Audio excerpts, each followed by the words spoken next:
Hello दोस्तों, स्वागत है आपके अपने YouTube channel RP Singh classes में। अगर आप चैनल पर नए हो तो प्लीज़ चैनल को सब्सक्राइब कर लीजिए और पास में दिख रहे बेल आइकन को भी दबा लीजिए, जिससे हम नई वीडियो डालें तो आपके पास नोटिफिकेशन पहुंच सके। आज हम बात करने वाले हैं 25 नवंबर शिफ्ट सेकंड में मैथ्स के जितने भी क्वेश्चन पूछे गए हैं, जितने हमको मिले हैं बच्चों के द्वारा, उनको डिस्कस करेंगे। ठीक है, तो चलिए वीडियो को स्टार्ट करते हैं।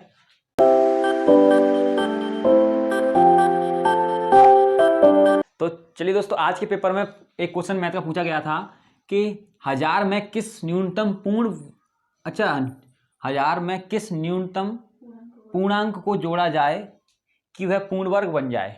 ठीक है, मतलब 1000 में ऐसी कौन सी संख्या जोड़ी जाए, ठीक है, कि जो बने वो क्या बन जाए, पूर्ण वर्ग बन जाए। ठीक है, तो क्या है इसका, देखो मैं जानता हूं 1000 से कम क्या है, 31 का वर्ग होता है आपका, 31 का वर्ग होता है 961। ठीक है, जो क्या है 1000 से कम है, क्या है ये 1000 से कम है। ठीक है, और 32 का होता है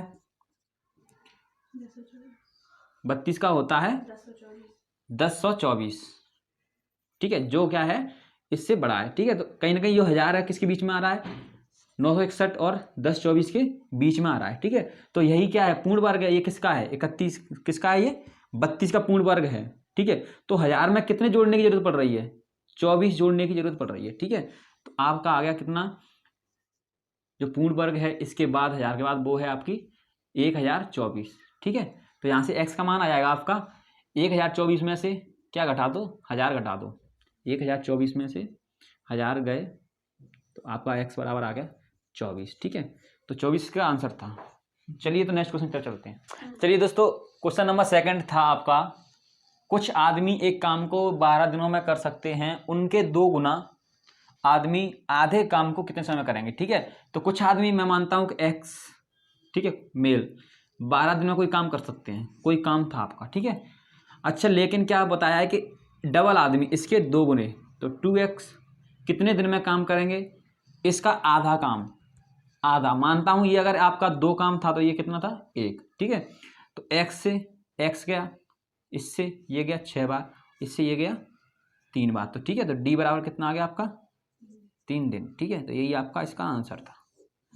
चलिए नेक्स्ट क्वेश्चन की तरफ चलो। दोस्तों, क्वेश्चन नंबर है आज के पेपर का 3रा। ठीक है, कुछ ऐसा पता चला है कि क्वेश्चन ऐसे था, अधूरा क्वेश्चन मिल पाता है तो उसको पूरा करते हैं, थोड़ी थोड़ी दिक्कत हो सकती है क्वेश्चन में, देख लेना। ठीक है, क्वेश्चन था आपका, एक व्यापारी अपनी वस्तुओं पर क्रय मूल्यों से 40% अधिक अंकित करता है। ठीक है, वस्तुओं पर, अच्छा, और उन्हें 15% छूट पर बेच देता है, तो उसका लाभ परसेंट ज्ञात कीजिए।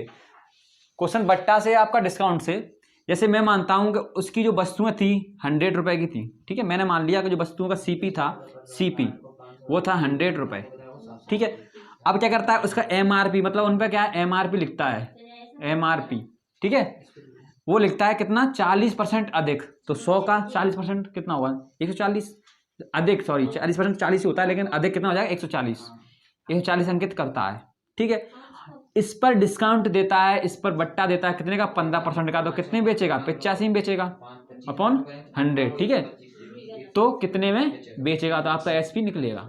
चलो निकालते हैं, 1 0 से 1 0, 5 से काटो 17 बार, 5 से काटो 2 बार, 2 से काटा 7 बार, 17 सत्ते 119। तो यहाँ से आपको दिखा कितने का प्रॉफिट कमाया उसने, 100 पर 19% का लाभ। ठीक है, तो ये इसका आंसर था आपका। तो चलिए, अगर आप चैनल पर नए हो तो सब्सक्राइब जरूर कर लीजिए चैनल को। ठीक है, चलिए नेक्स्ट क्वेश्चन पर चलते हैं। दोस्तों, आज के पेपर का क्वेश्चन नंबर है आपका 4th। क्वेश्चन ये था, एक पुस्तक के अंकित मूल्य पर 16% की छूट से एक आदमी 80 रुपए वाला लागत वाला एक पेन खरीद सकता है। ठीक है, तो पुस्तक का क्रय मूल्य, सॉरी पुस्तक के लिए उसने कितना भुगतान किया। तो देखो, कहने का मतलब ये है, अगर मैं मानता हूं कि कोई पुस्तक 100 रुपए की थी, कोई पुस्तक 100 रुपए की थी, ठीक है, और उस पर डिस्काउंट मिल गया कितना उसको, 16 का, 16% का, तो कितने की होगी पुस्तक, 84 रुपए की। ठीक है, तो यहाँ पर जो डिस्काउंट मिला है और छूट मिली है, इस छूट से वो क्या करता है, 80 रुपए वाला पेन खरीद सकता है। तो 1% का मान आ गया यहाँ से 16 पंजे 80, 5।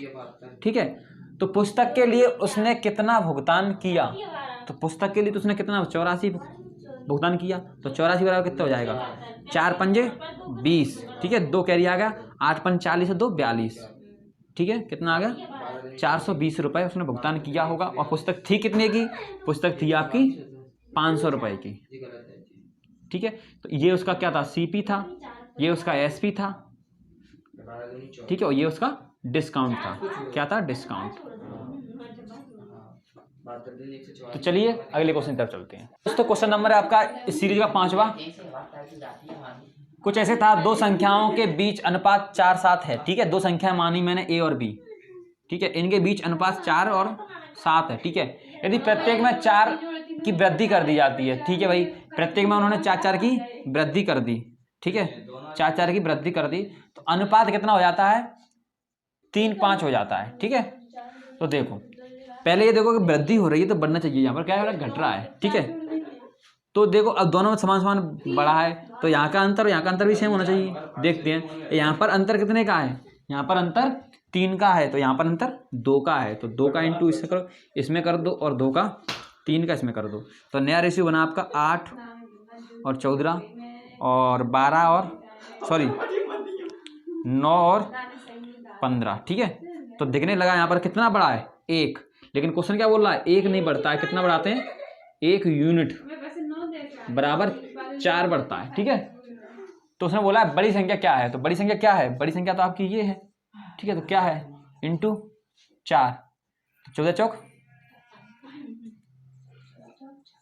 तो 56 है बड़ी संख्या, ठीक है, यही आपका आंसर है। और ऐसे भी कर सकते थे इसको कि मैंने मान लिया पहले ये थे 7x और 7x, पहले ये संख्या रही होंगी, प्लस इसमें 4 कर दिया, प्लस इसमें 4 कर दिया, ठीक है, दोनों में प्लस 4-4 कर दिया जाता है, ठीक है। तो ये संख्या हो जाती है कितनी, 3-5 हो जाती है, ठीक है। तो बड़ी संख्या निकाल ली, तो चलो निकाल देंगे बड़ी संख्या। तो यहाँ से कितना आएगा, 5 चौक 20 x प्लस 5 चौक 20 बराबर 7 21 x प्लस 4 12, ठीक है। तो यहाँ से आ गया तुम्हारा x बराबर 8, ठीक है। तो बड़ी संख्या बताना, बड़ी संख्या को x बराबर 8 आ गया, तो बड़ी संख्या क्या है आपकी 7x, तो 7x इंटू 8 करोगे तो कितना होगा, 7 2 56, यहाँ भी आ गया। चलो तो क्वेश्चन नंबर चलते हैं नेक्स्ट दोस्तों। क्वेश्चन नंबर है आपका नेक्स्ट 6वां, 7 क्रमागत संख्याओं का औसत 20 हो तो उन संख्याओं में सबसे बड़ी संख्या क्या होगी, 7, 1 2 3 4 5 6 7, औसत कौन सा होगा, बीच वाला, तो ये कितना है 20, तो ये कितनी होगी 21, ये होगी 22, ये होगी 23, यही आपका आंसर है बड़ी संख्या, ठीक है। चलिए नेक्स्ट क्वेश्चन की तरफ चलते हैं। चलिए दोस्तों क्वेश्चन नंबर आपका 7वां, अच्छा क्वेश्चन है। यदि 18 वस्तुओं का क्रय मूल्य, मतलब 18 वस्तुओं का सीपी बराबर है 16 वस्तुओं के एसपी के, तो लाभ या हानि प्रश्न बताइए। तो आप यहाँ सीपी और एसपी का रेशियो निकाल दो, कितना आता है, सीपी और एसपी का रेशियो आता है तुम्हारा 16:18, ठीक है। तो काटने की जरूरत नहीं, आप तो सीधे से देखो कितने का अंतर है, 2 कमाए, कितने पर कमाए, 16 पर कमाए, इंटू 100, ठीक है। तो 2 का क्या हुआ है, लाभ हुआ है, कितने पर, 16 पर, इंटू 100 किया तो मैंने 2 से 8 आ गया, तो यहाँ से कितना आ गया 12.5 का लाभ, % का लाभ, यही तुम्हारा आंसर है। चलिए नेक्स्ट क्वेश्चन पर चलते हैं। तो चलिए दोस्तों क्वेश्चन नंबर 8वां और आज का आखिरी क्वेश्चन, ठीक है। क्वेश्चन आखिरी है आपका, किसी मशीन के मूल्य में प्रतिवर्ष 5% की कमी आती है, ठीक है। यदि उसका वर्तमान मूल्य 2 लाख है तो 2 वर्ष बाद उसका मूल्य क्या होगा, ठीक है।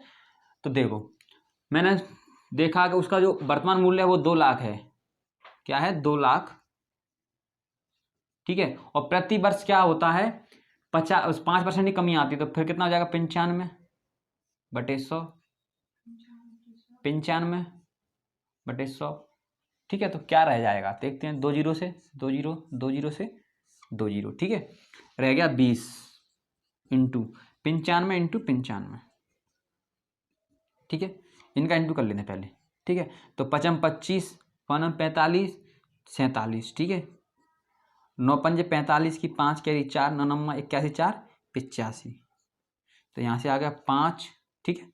और 7 और 5 12 की 2 कैरी 1 और 10 की 0 कैरी 1 9, ठीक है, इंटू 20, तो यहाँ से आ गया 10 4 5 0 और 9 दूनी 18, ठीक है, और एक तो यही आपका आंसर है, 1,80,500।